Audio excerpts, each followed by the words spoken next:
അങ്ങനെ അയ്യൂബ് നബി അലൈഹി സ്വലാത്തു വസ്സലാം ഇങ്ങനെ ജീവിക്കുമ്പോൾ തൗഹീദ് പഠിക്കുകയും അയ്യൂബ് നബിയോട് ഒരിക്കൽ റഹ്മാ ബീവി ചോദിച്ചു അത്ര, അയ്യൂബ് നബിയെ, നിങ്ങൾ അള്ളാഹുവിന്റെ വലിയ പ്രവാചകനല്ലേ, അള്ളാഹു നിങ്ങൾക്ക് ഇത്രത്തോളം പരീക്ഷണം തരുമ്പോൾ നിങ്ങൾക്ക് അള്ളാഹിനോടൊന്ന് പറഞ്ഞുകൂടെ ഈ പരീക്ഷണങ്ങളൊക്കെ ഒന്ന് മാറ്റിത്തരാൻ?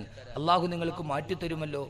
അയ്യൂബ് നബി അലൈഹി സ്വലാത്തു വസ്സലാം പറഞ്ഞ മറുപടി എന്തെന്നോ, റഹ്മ, എന്തിനാണ് ഞാൻ അള്ളാഹുവിനോട് എന്നെ പരിഭവവും പരാതിയും പറയുന്നത്? നീണ്ട 80 വർഷം അള്ളാഹു എനിക്ക് ആവോളം സുഖം കോരി വാരി തന്നില്ലേ, ഇനി 80 വർഷം അതിന് പകരം അള്ളാഹു എന്നെ ദുഃഖിപ്പിച്ചോട്ടെ, എനിക്കൊരു പരാതിയില്ല, ഞാൻ എന്തിനാ അള്ളാഹുവിനോട് പരിഭവം പറയുന്നത്? അയ്യൂബ് നബി ചോദിച്ചു ഭാര്യയോട്, 80 വർഷം അവൻ എനിക്ക് നന്നായിട്ട് സുഖവും അനുഗ്രഹവും വാരിക്കോരി തന്നില്ലേ, ഇനി അതിനു പകരം 80 വർഷം അവൻ എനിക്ക് പരീക്ഷണം തന്നോട്ടെ, എനിക്ക് യാതൊരുവിധ പ്രശ്നവുമില്ല, ഞാൻ അള്ളാഹുവിനോട് പറയാൻ ഒരു പരാതിയുമില്ല എന്ന് അയ്യൂബ് നബി അലൈഹി സ്വലാത്തു വസ്സലാം. നമ്മൾ പറയോ സഹോദരങ്ങളെ, നമ്മൾ പറയോ നമുക്കെല്ലാം കിട്ടി ഒരു നേരം പിടച്ചു പോയാ നിക്കരിച്ചിട്ടൊന്നും കാര്യമില്ല. കാരണം എന്താ? ഇത്രയും നാൾ അള്ളാഹു തന്നതിനെ കുറിച്ച് ഓർക്കൂല, നന്ദി കെട്ടവൻ. ഒരു മനുഷ്യൻ തലവേദനയാണെന്ന് പറഞ്ഞ് തലയിൽ കെട്ടിക്കൊണ്ട് വരുന്നു. റാബിയത്തുൽ അദവിയ റളിയല്ലാഹു അൻഹ വഴി വെച്ച് കണ്ടു, എന്തു പറ്റി? തലവേദനയാണ്.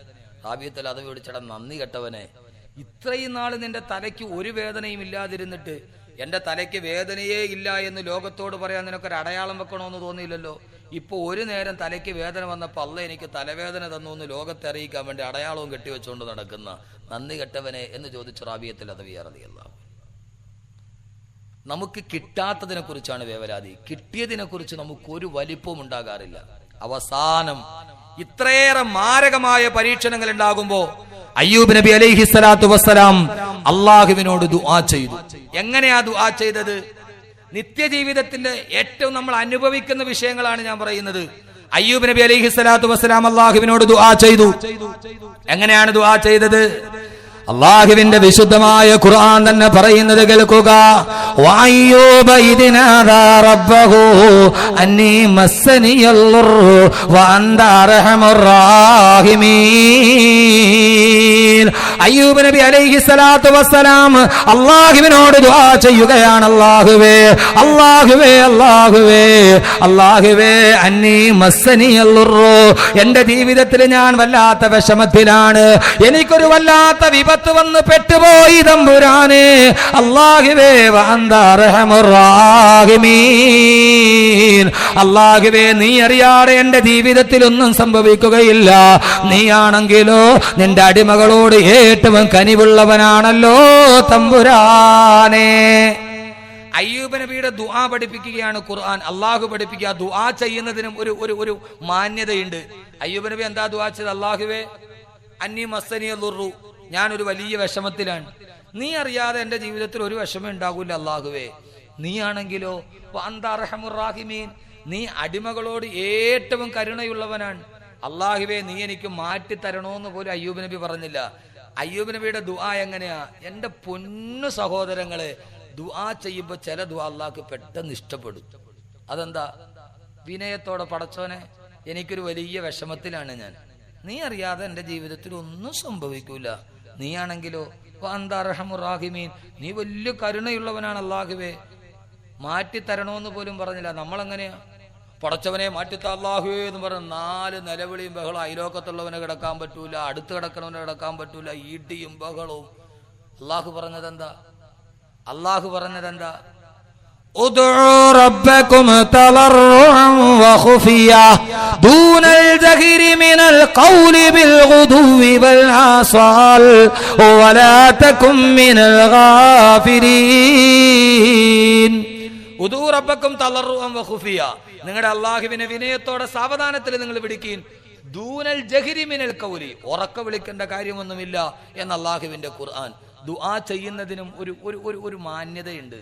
അള്ളാഹിനോട് ചോദിച്ചു, അല്ലാഹുവേ പടച്ചതമ്പുരാനെ നീ കരുണയുള്ളവനാണല്ലോ അല്ലാ. കേക്കീൻ സഹോദരങ്ങളെ, ഇതാണ് തൗഹീദ്. ജീവിതത്തിന്റെ എല്ലാ പ്രയാസങ്ങളിലും അള്ളാഹിനെ ഓർക്കണം. അള്ളാഹുവിന് അയ്യൂബ് നബിയുടെ ദുആ വല്ലാതെ ഇഷ്ടപ്പെട്ടു പോയി. അല്ലാഹുവിന്റെ ഖുർആൻ ഒരു വലിയ ചരിത്രം ഇതൽ വിടത്തുകയാണ്.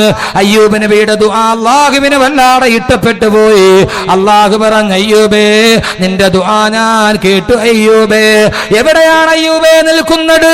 അല്ലാഹുവേ മരുഭൂമിയിലാണ് തമ്പുരാനെ, അല്ലാഹുവേ മരുഭൂമിയിലാണ് തമ്പുരാനെ. അല്ലാഹു പറഞ്ഞു, അയ്യൂബേ ഉർകുലു ബിരിജിലികാ. സൂറത്ത് സ്വാദിൽ കാണാം. അല്ലാഹു പറഞ്ഞു, അയ്യൂബേ നിന്റെ കാലുകൊണ്ട് മരുഭൂമിയിൽ മെല്ലെ ഒന്ന് വരക്കുക.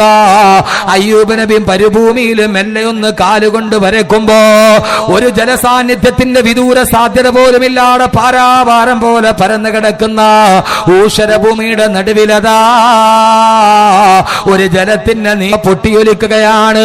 അയ്യൂബ് നബി എന്ന ആ പ്രവാചകന്റെ കാൽപ്പാടം തൊടയാൻ താമസം മരുഭൂമിയുടെ നടുവിൽ ഒരു ജലസരിത്ത് നിർഗളിക്കുകയാണ്. അള്ളാഹുവിന്റെ പ്രവാചകൻ അത്ഭുതത്തോടെ നോക്കി നിൽക്കുമ്പോ അള്ളാഹു പറഞ്ഞു, അയ്യൂബേ 40 അടി കൂടി മുമ്പോട്ട് നടക്കുക. അയ്യൂബ് നബി 40 അടി കൂടി മുമ്പോട്ട് നടന്നു. ഒന്നുകൂടി കാലൊന്ന് സ്പർശിക്കയ്യൂബേ. അയ്യൂബ് നബി രണ്ടാമതും കാലുകൊണ്ട് മരുഭൂമിയിൽ ഒന്ന് സ്പർശിച്ചപ്പോ മരുഭൂമിയിൽ രണ്ടാമത്തെ ജലസരിത്ത് നിർഗളിച്ചു. 2 നീരുറവകൾ മരുഭൂമിയിലൂടെ ഒലുക്കുകയാണ്. എന്റെ പ്രിയപ്പെട്ട മുസ്ലിമേ, നിന്റെ റബ്ബാരെന്നറിയുമോ? മരുഭൂമിയുടെ നടുവിൽ നിന്ന് നീരുറവ സൃഷ്ടിക്കാൻ കഴിവുള്ള നിന്റെ റബ്ബുണ്ടല്ലോ. കരിമ്പാറക്കെട്ടിൽ നിന്ന് പാല് ചുരത്തുന്ന ഒട്ടകത്തെ സൃഷ്ടിക്കാൻ കഴിവുള്ള നിന്റെ തമ്പുരാൻ അല്ലാഹു പറഞ്ഞു, അയ്യൂബേ ഉർകുലു ബിരിജിലികാ. നിന്റെ ശരീരം മുഴുവന് പടുത്തു വിറങ്ങലിച്ച് നിൽക്കുകയല്ലേ? ആ കാലുകൊണ്ട് പച്ചവെള്ളത്തിലൊന്ന് മുക്കയ്യൂബേ. അയ്യൂബ് നബി അലൈഹിസ്സലാത്തു വസ്സലാം അത്ഭുതത്തോടെ റബ്ബിനോട് ചോദിച്ചു അത്രേ. അല്ലാഹുവിന്റെ ഖുർആനാണ്. അല്ലാഹുവേ മാരകമായ രോഗം മാറാൻ പച്ചവെള്ളത്തിൽ കാല് മുക്കിയാൽ എങ്ങനെയാണ് അല്ലാഹുവേ മാറുന്നത്? ഹാദാ മുഗ്തസലുൻ ബാരിദും വശറാബ്. ഇത് കുടിക്കാനും കുളിക്കാനും ഉപയോഗിക്കുന്ന പച്ചവെള്ളമല്ല റബ്ബേ. അയ്യൂബ് നബിയെ സംബന്ധിച്ചോളം പച്ചവെള്ളത്തിന് രണ്ട് കാര്യങ്ങളാണുള്ളത്. ഒന്ന് കുടിക്കാൻ കൊള്ളാം, മറ്റൊന്ന് കുളിക്കാൻ കൊള്ളാം. മൂന്നാമതൊരു ഉപയോഗമുണ്ടോ തമ്പുരാനെ? എന്തിനാണ് സഹോദരങ്ങളെ സംശയിക്കുന്നത്? എന്തിനാണ് റബ്ബിന്റെ കുദറത്തിൽ സംശയിക്കുന്നത്? എന്തിന്? അല്ലാഹു പറഞ്ഞു, പച്ചവെള്ളത്തിലേക്ക് കാലുമുക്ക്. ഞാനല്ലയോ നിന്നോട് പറഞ്ഞത്? അയ്യൂബ് നബി അലൈഹിസ്സലാത്തു വസ്സലാം ആ പച്ചവെള്ളത്തിൽ കാലുകുത്തേണ്ട താമസം അയ്യൂബ് നബിയുടെ മാരകമായ രോഗം മുഴുവനും അപ്രത്യക്ഷമായി.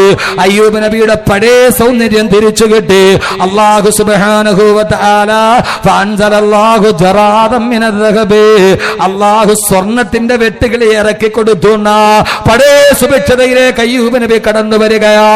എന്റെ പ്രിയപ്പെട്ട സഹോദരങ്ങളെ, തൗഹീദ് പറയുമ്പോ, അല്ലാഹനെ കുറിച്ച് പറയുമ്പോ, അയ്യൂബ് നബി മാരകമായ രോഗം ബാധിച്ചിട്ട് കിടക്കുമ്പോ മരുഭൂമിയുടെ നടുവിൽ നിന്ന് അയ്യൂബ് നബിയുടെ മാരകമായ രോഗത്തിന് ശിവ നൽകാണ്.